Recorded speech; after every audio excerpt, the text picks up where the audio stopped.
Hello everybody and welcome back to the GDQ Hotfix. This is our two-day Yakuza weekend. We are showcasing a bunch of games from the Yakuza series. Finishing off the day, we have Lost Judgment. I will hand it over to the runner, let him introduce himself. Hi everybody, it's Ryu Hosen here. I speedrun Yakuza games as well, as everyone else does. So this is Lost Judgment, Kaito file specifically. This is the DLC expansion to Lost Judgment. It takes place after the main events of the game. And what I like about, well, can I talk a little bit about this run before I start it? Yeah, go for it.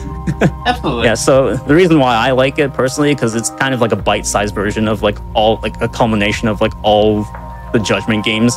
So you get basically every single aspect of it into a bite-sized package. And with the familiar moveset that you'll see in a bit. Okay, and also a fair warning, there may or may not be stability issues with the PC port. It was okay yesterday, it might not be okay for today, but we'll just roll with it. So, and also, this is any %, so really it can be any difficulty, but we're gonna go with easy for now. That is because simple kind of forces you into action assist that we don't really want because it's not optimal usually. So we're going to turn on autosave just to be safe, and we're going to go in 3, 2, 1, go. Okay, so this disclaimer is for the main game. The content warning isn't that egregious, fortunately, for the content of the DLC. So we're going to start straight off with a chase. We have to catch this person named Senda. So basically Kaito is in this case where he's trying to set up this detective. It's kind of complicated. Like this detective that we're chasing. Oh, sorry, it's kind of tricky to commentate this and explain a little bit at the same time, but basically, we're trying to out this detective as like kind of like a fraudulent part of like a fraudulent detective company. They were former Yakuza, but you know that's it'll be relevant. Like this guy is definitely not the last you'll see of him. So you'll notice that Kaito is also like a little bit kind of headstrong. He's not necessarily as athletic as Yagami is. So he'll just, you know, bash through obstacles, push people out of the way. he'll only jump when he really needs to. And also, I'll showcase. Okay, it doesn't do it in this. It doesn't do it in this mode. But I'll show a part of the movement that is a little bit awkward. You'll see in a moment. I'm gonna do the classic Kaito drop kick to end the fight. Normally, Yagami, or really anyone else in the series, would just tackle the guy, but Kaito does things his own way.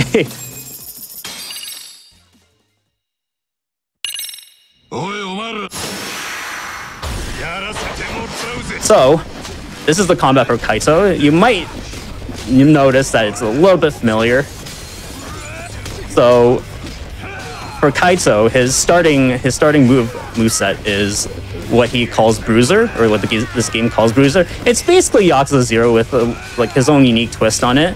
Some of the animations, well, most of the animations are Yakuza 0 / Kiwami Kiryu as brawler. And as you can see, I could, you know, just do this combo. It's usually optimal to just do this combo before you get any skills. You'll also have another fighting style much later, not much later, a little bit later on.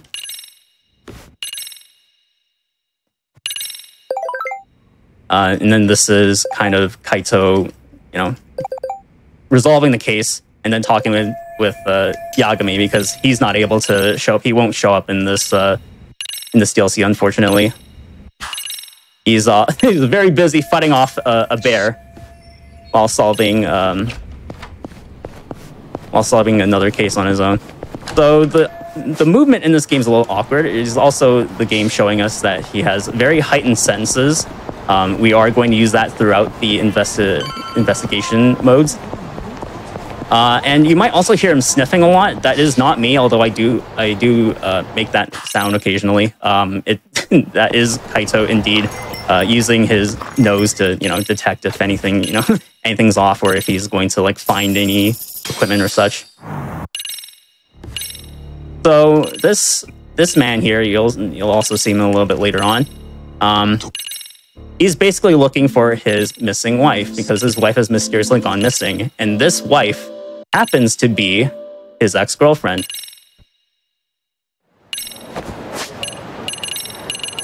So we're going to, just teleport to... It's basically teleportation. Thanks to Like a Dragon introducing this mechanic, you can call a taxi wherever you want and just basically instantly go to whatever waypoint that you want. Now, this route is a little bit different from what's been previously shown. We used to get a belt here, but we don't really need it. As it turns out, that doesn't really affect the early game at all. So we're going to forego most of the equipment. We are still going to grab one equipment. The equipment is supposed to increase your attack. And now here we're going to get a different fighting style. This might also look familiar because it is, in fact, Kiryu's Beast Mode. Now, you might have noticed, or, well, we're using a very different aspect of his like Beast Mode. So unlike Kiryu, where you prefer heavy items, you actually prefer light weapons with Kaito, because there's a very important distinction or uniqueness to his attacks in that he doesn't actually throw away the light weapon he uses, unlike Kiryu, who would do that exact same thing. So we're just going through a lot of the... right now we're going through his kind of like past self. Did I miss something? Okay, there we go. Yeah, I missed Mikiko just by a hair.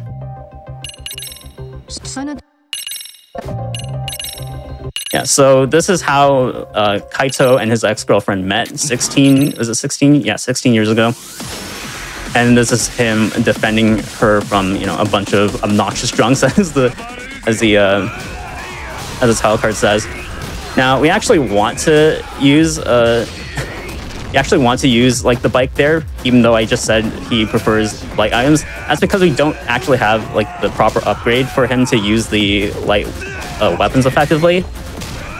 But we'll get it pretty much after this bit.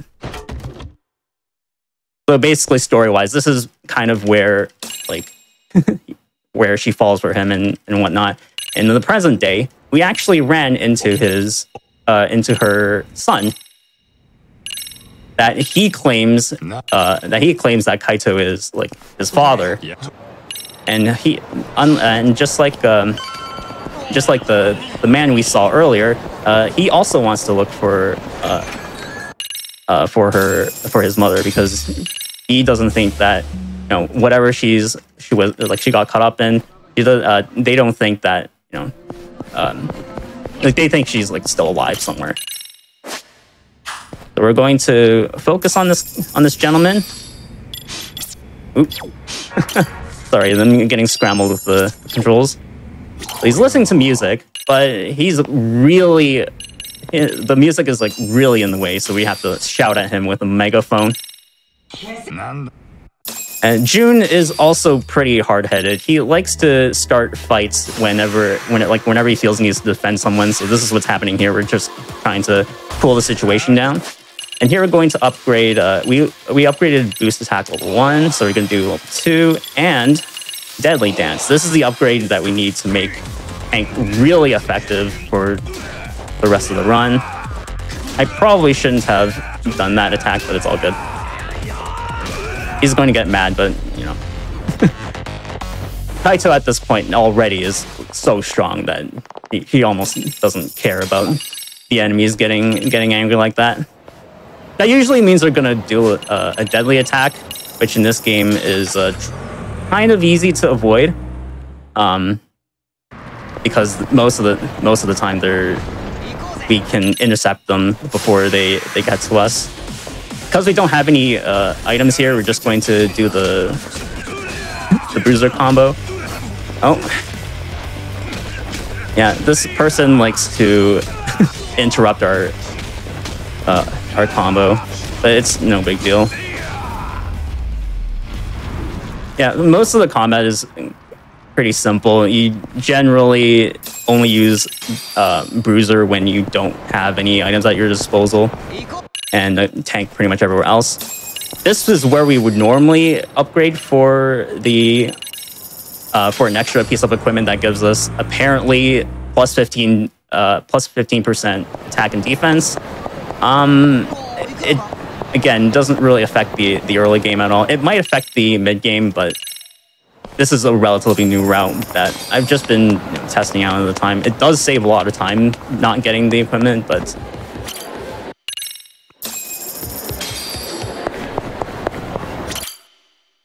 yeah, most of the strats are still the same.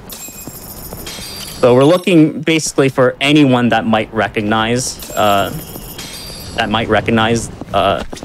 Kaito's ex-girlfriend. Her name is Mikiko. And that lady that we talked to and the girl had the feeling that maybe this lady would remember if anyone else was also looking for her.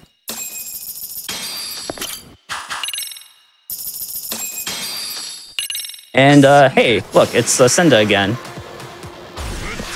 Now there are weapons like off to the side there, but it's kind of easier to attack Senda right away. There's no really... The neat thing about this run is that there's not really like a set like strat for most of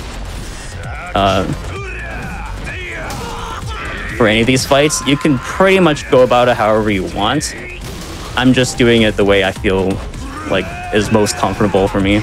Unfortunately, the bike's hitbox is a bit wonky, but at least, like Kiryu, he can also take these extremely large weapons and just kind of swing them around like nobody's business. So unfortunately, Jun's been kind of kidnapped and whisked away from our grasp again. So Kaito here is going to basically scout their original whereabouts and see if they have any clue as to where they moved. You might notice that there haven't been any fight spawns up to this point. They're usually pretty benign. You won't see them very often, and even if you do, there is a very easy way to get rid of them, and that's just to pull out the drone as soon as you see it. And over here, just going to make a very small detour to grab this memory point. Memory points are a kind of mechanic in Kaito files exclusive that makes Kaito remember a certain technique that he can learn in various styles. That is very unfortunate.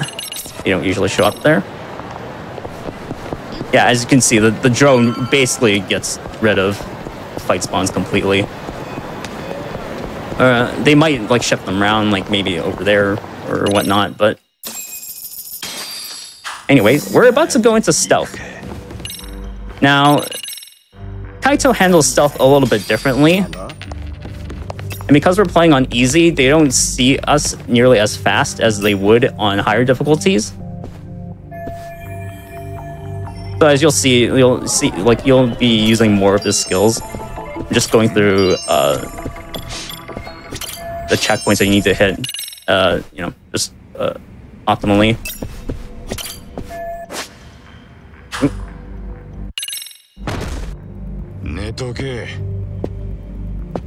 So what he just did there was knock on the door to attract the people's attention inside the room, so he can just knock them out with the door. And fun fact, if you're playing on unlimited difficulty, this guy just doesn't exist. You don't have to do this to him. But one really good thing about Kaito is that you can sacrifice a little bit of your health, and it doesn't matter if you have full health or if you have 1 HP, you just pretty much always... you can't die while doing that, so... You can sacrifice a little bit of HP to just blast through whatever enemy might be there to spot you. You won't be able to do this in in the next stealth bit, but we'll get to that in a little bit. Now I'm doing a subtle movement thing here. I'm intentionally running later so that I don't kind of stop myself while while moving forward. Like, for some reason in this game, Kaito occasionally pretends that he's opening an invisible door. So it's just a subtle movement optimization.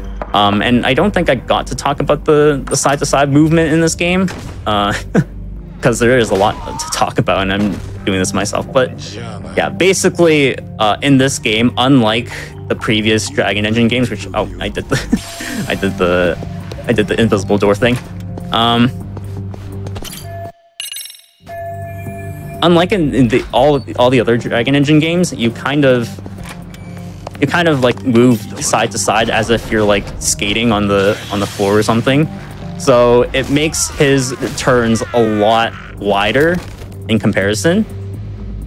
So in that next stealth bit, and I'm gonna get the upgrade here real quick.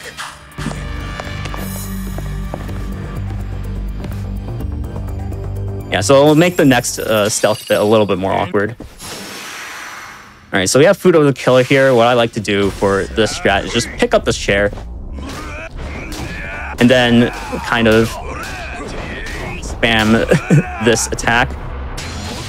And then as soon as he gets into his heat mode, grab another chair. I don't think I'm quite close enough to it, but you can just, well,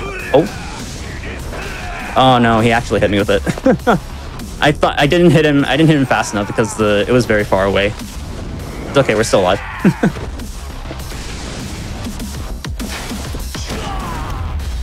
Yeah, normally if you were close enough, you would just instantly pick up the item and stop him before he gets that that mortal attack. So we saved June. He kind of runs off on his own. And someone is apparently tailing me, so I'm just going to put on my work clothes because I can. I'm kind of a work clothes guy myself. You can also pick the sleek suit or really anything else. Yeah, but it really doesn't matter which outfit you pick. I just like the menu for this one instead. The fight spawn over there, we're not really concerned. So yeah, this kind of side-to-side movement is one reason why the next stealth bit won't be as like you'll see. Okay, so we're gonna take him back to our hideout.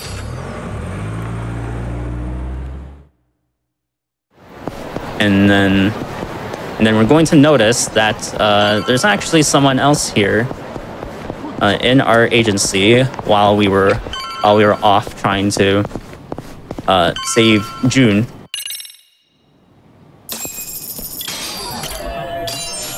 Oops.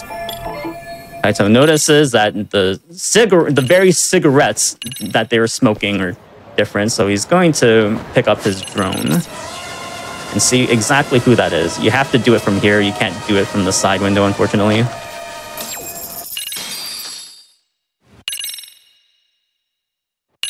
And then the cleaning lady from earlier is going to tell us that they do remember exactly who was also looking for Mikiko. And then we travel to Chiba, where the doctor is. So this is kind of like a dream sequence for Kaito, kind of reimagining the very event that broke him and Mikiko up. Where instead of going on the raid like she didn't want him to, yeah, he just kind of stays behind. But of course, that's only like a dream. So the doctor kind of pretends that he has like nothing to do with it, but we rat him out because the cleaning lady told us. So for this bit, the only thing you absolutely need to see is the handbag and this photo. There are like a bunch of different things that you can look at while you're here, and all it really does is give you extra EXP. You don't really need the EXP because we gain enough throughout the run in order to to get through the rest of the run. There's not a whole lot of skills that you really need to get. These ones I do like for kind of personal preference. So the Crimson Lotus is here. These are a group that supposedly got her, you know, into the mess in the first place. So I'm gonna do full swing or one heat action. This enhances the damage that we do with the mortal reversals. And we're going to get two very important skills, this one even more so. Gripping Pile Driver basically adds an extra finisher to our attacks. It looks like this. And the Gory Gory finisher, which looks like this, which puts everyone in, or anyone it hits into a juggle state. I've been kind of experimenting with the Gory Gory finisher, or not using it, and trying to use the... What's that? Oh, no. The pile driver seemed to cancel itself because I was at a higher elevation. Thanks, Dragon Engine.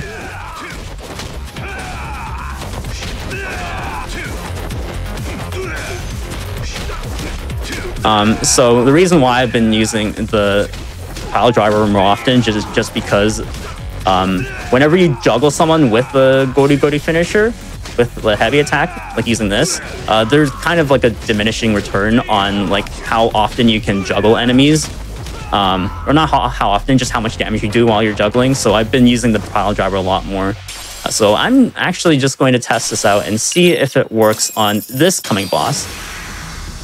And fun fact, this is actually the wrong theme. It is not supposed to play this theme. Oh, it is working. Nice.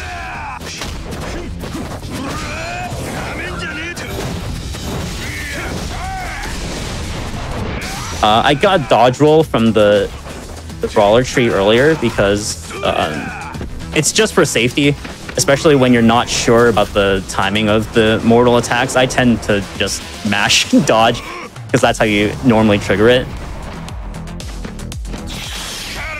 Yeah, so basically that pile driver move kind of sends a lot of bosses into like kind of a recovering state where they roll back. And if you see that, it's basically game over for them because you just knock them into the pile driver again. In this case, it worked really well, but as you'll probably see later on in the run, they'll occasionally just not recover and get hit by keep getting hit by the light attacks, making the infinite fail.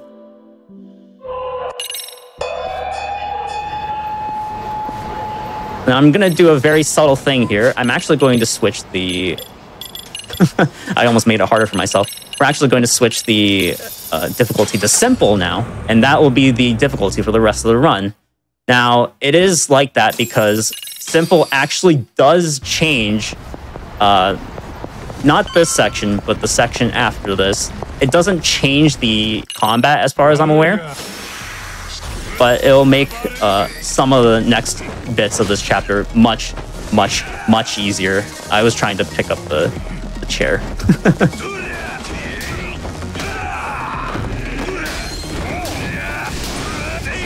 Oh. Alright, I had to...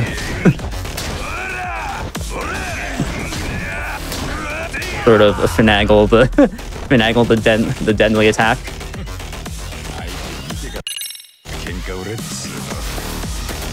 Like, the heavy weapons sort of have, like, their time and place with tank, but it's a little unwieldy because it usually just knocks them down immediately, which you actually don't want. So, finding like, a combat route has been pretty difficult for this game. But for this guy, you just Yakuza 6 him. You're going to see a lot of that in Yakuza 6, by the way. Look forward to that tomorrow. That dropkick is really good, and I'm so glad that Kaito has it.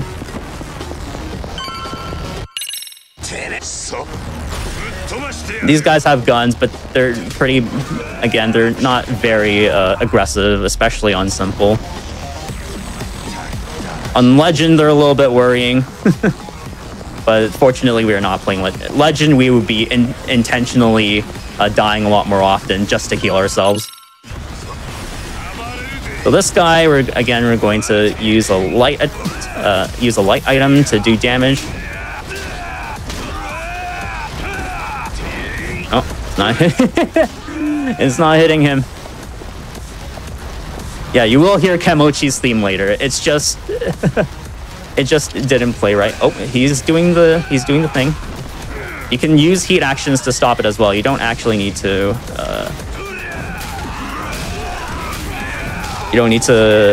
have him go through it or dodge when you while you're holding an item. That usually doesn't happen. I went pretty well. And now we're going into the bit that I'm kind of dreading because it's pretty inconsistent, if I'm being honest, because of the movement that I mentioned earlier. The side-to-side movement where he has to take longer strides just to turn. We are going to do another stealth section, but we're going to skip pretty much all of it, or try to skip pretty much all of it. And this is where simple difficulty comes into play. In terms of the plot, that was actually Mikiko up on the very roof of that building, and we're going back to investigate the fire. Okay, here we go.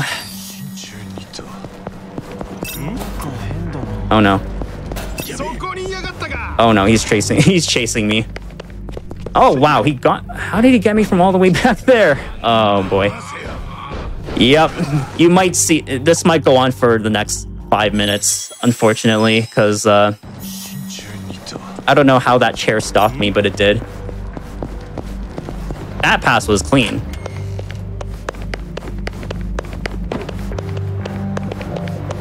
We're supposed to be stealthily going through the entire building, but we're kind of ignoring everyone else. No, he's too close.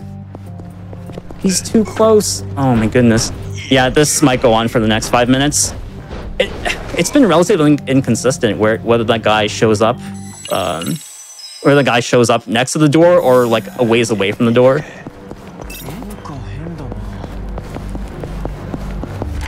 Yeah, several of my runs have died to this bit, so it's really unfortunate that we're running into its issues. Yeah, my movement is not very clean at all. This time he's away from the staircase. Now we have to avoid this guy. Oh, that was really close. Yeah, so on simple difficulty, you can basically run through everyone, provided your movement is clean enough, and if that guy next to the staircase isn't also next to the door. Yeah, the speed at which they see you is so slow that they cannot see you in time, even though you're right in front of them. Now this guy, I'm going to play it super safe because I'm at the very end of the set piece and I don't want to do this all over again. Oh my goodness. Yeah, there's no way to skip this guy because basically as soon as you move, if you move too close to him, even if you're on the side, he's going to see you right away, and then you sent back all the way to the beginning. So these are the remains of the crime scene. We need to pick up this hard drive. We need to see this business card, and then try to open that drawer with a crowbar. Now, it's unfortunate we didn't see K2 because there are quite a few crowbars that we pick up in that run to go fast, but this is a no crowbar marathon this weekend. So, this is the password. So basically what we're looking at is basically a hit list, because it looks like Mikiko is actually killing a lot of the Crimson Lotus members, and that is strong evidence that what we picked up there is strong evidence that she might be the one behind it. But unfortunately, she is kind of, well, no, I think she's safe right now. But as we'll see later, she's actually working with a private party to kind of investigate further into the reason why the disappearances or those members are disappearing. So we're off to the tail section. Every judgment run has one. Thankfully, this is the only one, just like how the chase scene from the very beginning of the run was also the only one. So you get a taste of everything in Kaito Files. So I'm doing this other step because we kind of have to tail him relatively slowly. As far as I know, there's no way to really speed this section up. Oh, but there will be. There will be very soon. Sometimes he'll look back at that point, sometimes he won't. It's a little bit random. You just kind of have to wait until he does look past. Rest assured, we are hidden. So what's different about Judgment and Lost Judgment is that you basically automatically hide anytime you're behind what would be considered cover. He didn't actually look behind. I'm kind of shocked that he did. So you're as soon as you're like hide behind cover, you instantly hide behind it. And another neat thing is that you have sort of like an act casual bar that you don't see in Judgment. Kenmochi, where are you going? It was like looking back here instantly. Okay, so he's looking there. You actually want to... So this is this skip I kind of found yesterday, actually. Normally he'll just look at the sushi place for like 30 seconds and not move around at all. So you sacrifice a little bit of the caution gauge to do that. It is fairly tight to... It is fairly tight. You will probably have about 80% of your caution gauge filled. But because we're playing on simple, it doesn't fill up nearly as fast as it would, or even on easy, where most of this would be basically impossible, and especially on legend, where it's almost impossible to get even one of these skips. So I'm gonna do the first of many, first of 3 skips. I'm just gonna run past him because, spoiler alert, there's actually an area trigger here that instantly goes to the next bit. That saves a bunch of time. Oh, that was almost perfect. I almost did that all in one light, an all one light combo. So it's at 60% right now. That is a little higher than I would like it for it to be. And the reason why I waited a lot longer to pause there is because you actually can't skip until you see the camera like pan over. We're gonna chase Kenmochi a little bit more. You notice that Jun is hiding, but Kaito is not. This like car is a dedicated hiding spot, but because we kind of skipped into this, like we cutscene skipped into this bit, he doesn't actually crouch down along with Jun. But rest assured, we are hiding from him. So basically stay here until he decides to look back. He almost always goes there. The game will occasionally alert us that we're losing them, but we're not because he's basically always in view. I should also note that this red outline is only for simple and easy. On normal and higher, that this red outline doesn't exist. Although it does exist, I believe, in Judgment if you upgrade. But thankfully, you don't need any of the stealth upgrades. Also, very conveniently, this truck is also a dedicated hiding spot. That is actually the next trigger points. And we're going to floor it again. So for a little bit of safety, we kind of go here. Hopefully the bike doesn't get in our way. Yeah, 80%. Man, this is always really stressful to do that, even though it's been mostly consistent. You almost can't do that on Legend because his caution gauge just goes up so fast. Oh, that was really bad. Unfortunate. Kaito? You weren't swinging anything there. Yeah, this is why I like the light weapons more, because you kind of instantly knock them down. I'm going to use the heat action. This is something I don't usually do. Oh no. Okay, there's the mortal reversal for you. Yeah, all of the items were exhausted, so I had to go into Bruiser for that. Now this cutscene you can't skip until Kaito moves to the right. And there you go.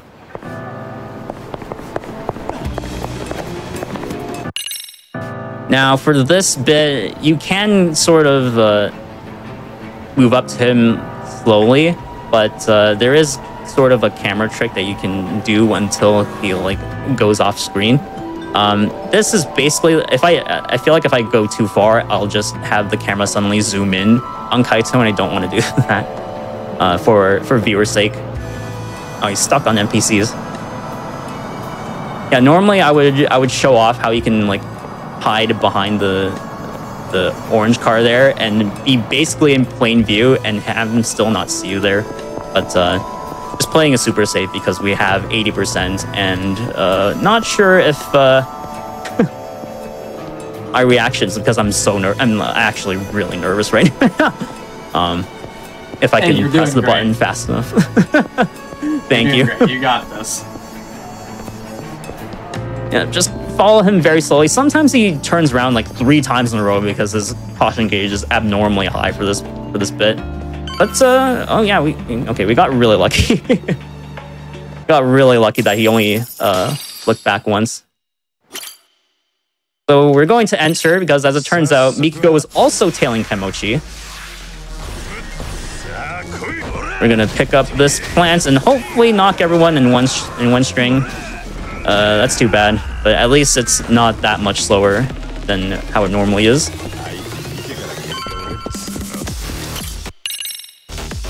So there's actually an item here. We're going to pick it up, even though I still don't think it's necessary. I'll pick it up anyway because it's what I'm used to doing. I'll eventually route it out of my system. So we're gonna equip that heroic amulet. It does increase our attack a little bit, but by how much? I mean, there is like a reason like we don't pick up the other equipment because it really just does not seem like it does that much.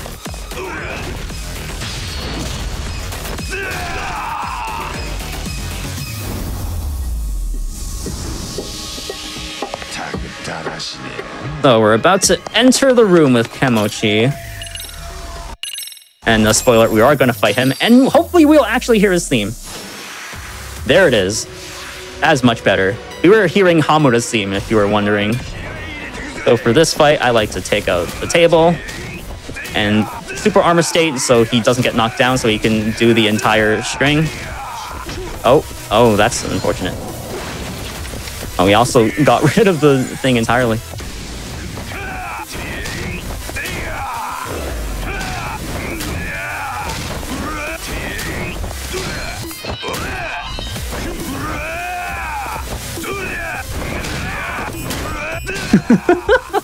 Okay, normally that goes a little bit better. I do the heat action to stop his heat phase, but yeah, it's all good. It's still very fast regardless because tank is just extremely broken with the light weapons.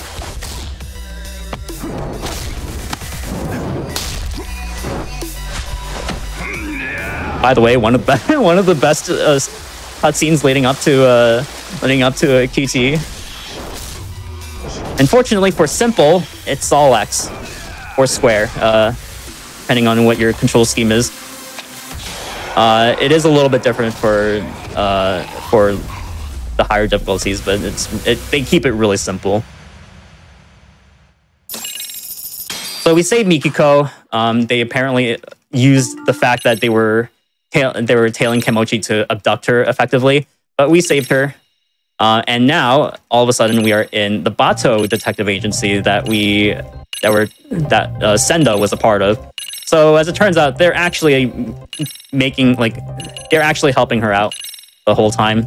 And by extension, they were also trying to protect June, which was really what was trying to go, which was really trying to happen, rather than like him actually getting kidnapped by them.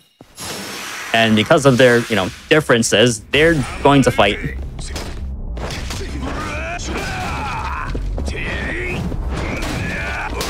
This is one of the fights that I never really resolved, never consolidated, what strategy to use. I still like the chairs, so I just go with that. Can I still pick up the... Oh no, they're gone. All right, we're going to pick up the chair. Or the cart. Yep, that works too.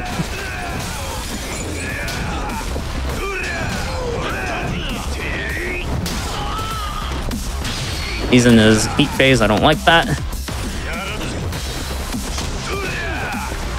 I'm gonna do the infinite on him. Oh, that's not the infinite.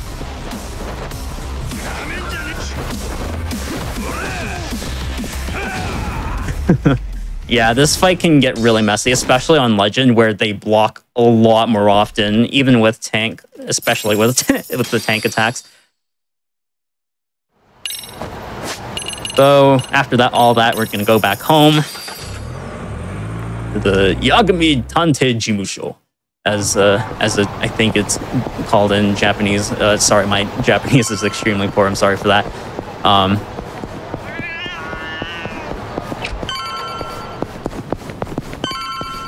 Yep. So we go back home. We meet up with June, and then we sort of try to meet up with Senda and crew. We made up our differences. And the doctor that we left behind, he's asking about Mikiko-san because he is apparently in love with Mikiko, so he's showing, you know, genuine concern for her as well. I'm sure that won't be a conflict that we deal with very late into the run. But anyway, so we're gonna have a meeting with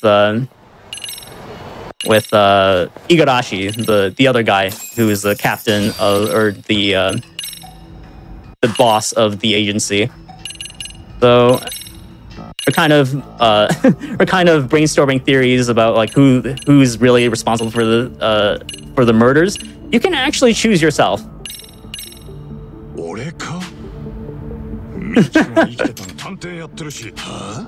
Do you hear yourself right now? So it's definitely not us, but it is in fact the very man that we were contacted with the case in the first place. He is the true mastermind behind all of the murders that Mikiko was kind of like always there for, but never quite doing the deed herself. Yeah, I don't know why he can choose himself. It's just, you know, it's just the way they like to do their funny bits.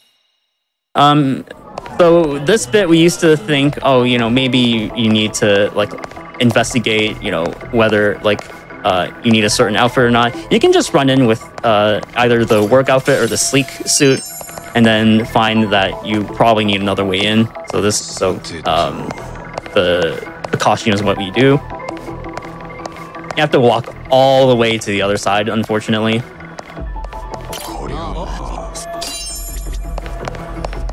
If you hear a bit of clacking, that's because I'm also using like a second controller to mash more easily.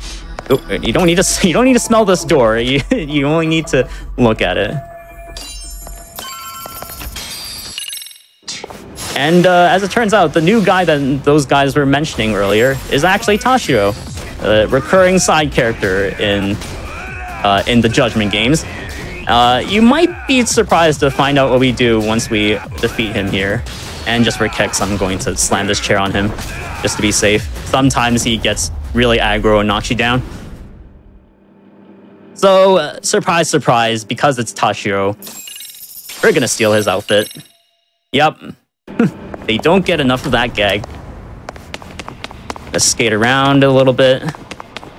And then just waltz right in, because we clearly work here. So talk to these two ladies.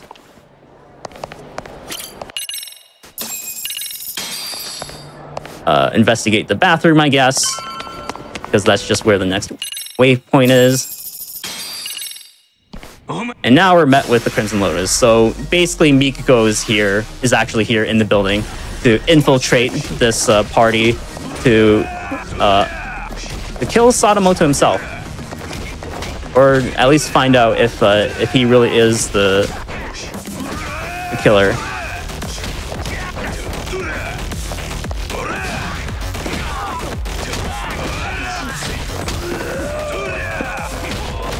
Yeah, so I'm only occasionally using the Godu finisher there.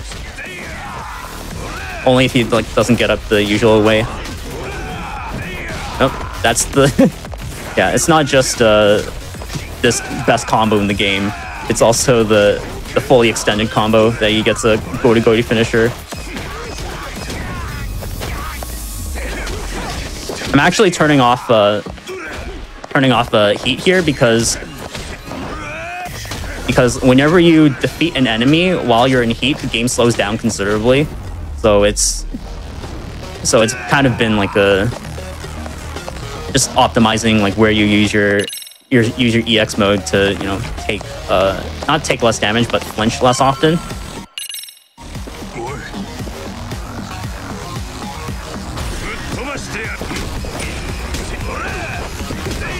This guy sometimes is a victim of the infinite. Not today. Let him work. Let everyone else work on the small guy. Oh! Wow, I dodged that just in time. Okay, I'm gonna do the. Okay, never mind. So the reason why I was sort of diverting my attention away from the other guys because they were focused on my allies were focused on them, and if I get too close to them, I could potentially pile driver them. It doesn't do any damage, but yes, you can actually accidentally attack your enemies, or sorry, attack your allies. So I try to avoid that as much as possible.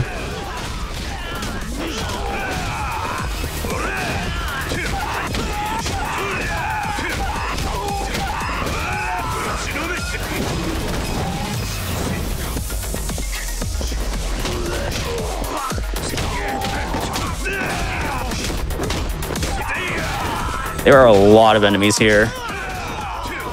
And apparently that guy is giving them a lot of trouble. Yeah, normally I would have, like, the old me probably would have used EX heat there, but because there were so many enemies, it just wasn't worth the insane slowdown you get as a result of having EX heat, or EX mode, while a bunch of enemies are on the screen. Okay, so there is actually a final, quote-unquote, stealth skip. This one kind of has a 50-50 chance of working. If it doesn't, it's no big deal. It's not like the cop section where you were basically hoping that they moved a certain way. We actually got it. Oh no, we didn't. I moved too fast. You can sneak past that guy over there, but it's very difficult. He has to turn towards that wall and not towards you. But we can just heal up after this.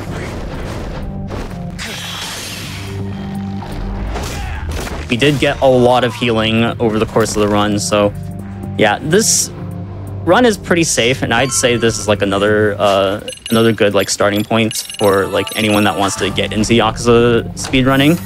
It's also a familiar moveset because it borrows off of Yakuza 0 / Kiwami Kiryu. So let's take a chair. There's a lot of enemies here. But, you know, small items broken. The guy's a gun, so it's a pretty high priority target. Oh, there goes the...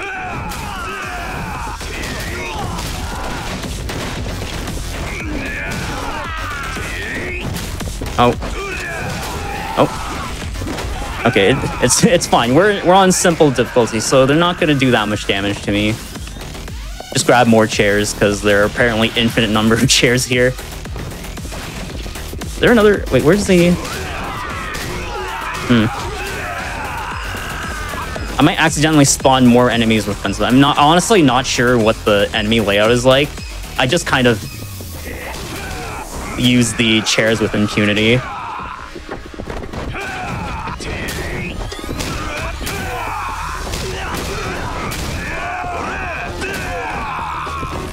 On Legend difficulty, there's a bit of nuance to this fight. Oops. You might want to like keep yourself at low health just so that you activate a skill where once you have tank, once you have low health and you activate EX mode, you can't die. but you have to upkeep that for a really long time. But it mostly works the same way here. Do I need to heal? Yeah, I'll take some safety heals just in case. And we also have 3 stamina on hand just in case. So Kenmochi is here with us, along with Mikiko and Sadamoto. So they mentioned Natsume arson. That's how Mikiko unfortunately lost her family. And this guy set up the entire incident, and it is also killing the rest of the Crimson Lotus. So we're going to stop him. And hopefully he behaves, because oh boy does Sadamoto not like to behave. Whew. Okay. I'm not too worried because of the healing we have, and also because this strat might work better on him slightly. But again, it's Sadamoto. Anything can happen.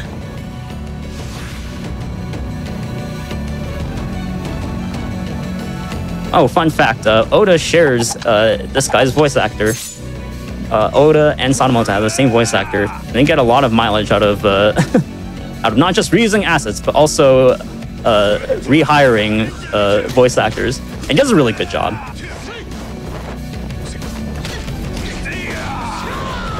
Okay, he's not flinching to the final attack. There we go. Yep, anytime you see him kind of like lying down there, he's probably going to counter. So that's how I've gotten around the he doesn't get infinited problem. Infinited? Infinited. This QT is pretty simple, because on easy and simple, it's always just AA. So I'm gonna use 1 stamina in here just to recover a little bit of heat. And then hopefully get this heat action, which... Okay, no, it didn't happen.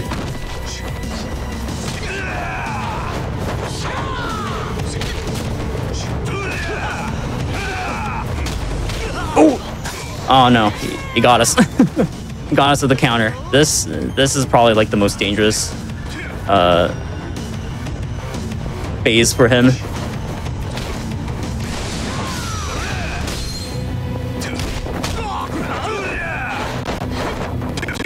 Yeah, I have dodge roll specifically for this fight. It's okay, he's almost he's almost done. There we go. By the way, that heavy attack string is a Kiryu brawler. It's basically the same combo, except he has a few more hits. Yeah, so they really basically Kaito is a testing bed for like an advanced version of this of his like movesets, but on in the Dragon engine, which I think they did really well. Yeah, it's probably like the most robust moveset to date, and I really like the combat in this segment specifically. So now we're going to prove our love to Mikiko by fighting the Doctor, who is actually extremely ripped. Unfortunately for him, we have an infinite. So that pile driver is extremely useful if he gets hit as intended. Okay, there we go. Yeah, as long as he keeps rolling back, he will be stuck here in our arms until he has low health.